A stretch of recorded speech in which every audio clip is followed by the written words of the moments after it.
விருச்சக லக்னத்திற்கு 8ஆம் இடமான மிதுன வீட்டில் ராகு அமர்தல் அப்படிங்கிறது மிக பின்னடைவான ஒரு சூழ்நிலை.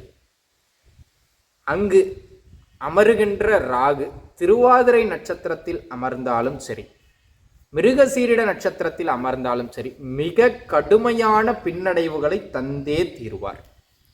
புனர்பூசத்தில் இருக்கும்போது நன்மையும் உண்டு, தீமையும் உண்டு. ஆனால் மிருகசீரிடத்திலேயோ அல்லது திருவாதிரையிலையோ இருந்தால் உறுதியாக தீமை.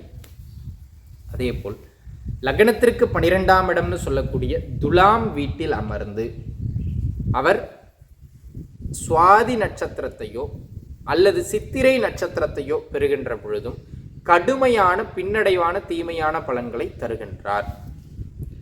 இந்த இடங்கள்ல அமருகின்ற ராகு மற்ற இடங்களையும் அவர் தீமை தருவார். இந்த 2 இடங்கள்லையும் கொஞ்சம் அதிகப்படியான தீமைகளை தருவார்.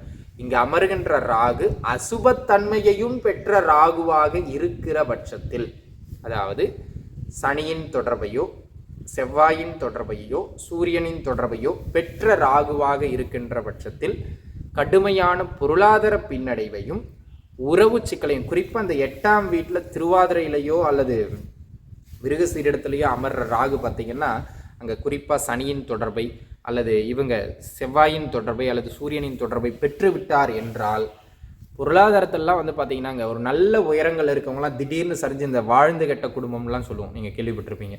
அது நல்ல உயரத்தில் வழி வழியாக வந்து திடீர்னு காசுக்கே கஷ்டப்படுற ஒரு நிலை, சொத்து பத்தை இழந்த நிலை, தொழில் பண்ணிகிட்டு இருந்தவங்க வேலைக்கு போகிற ஒரு நிலை, அதெல்லாம் அங்கே தான் வரும்.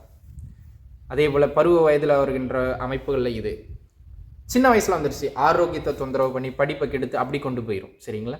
இவங்கெல்லாம் வெளிநாடு போயிட்டாங்கன்னா கொஞ்சம் வெளியூர் வெளி மாநிலங்களில் இருந்துட்டாங்கன்னா தப்பிச்சிக்கிறாங்க.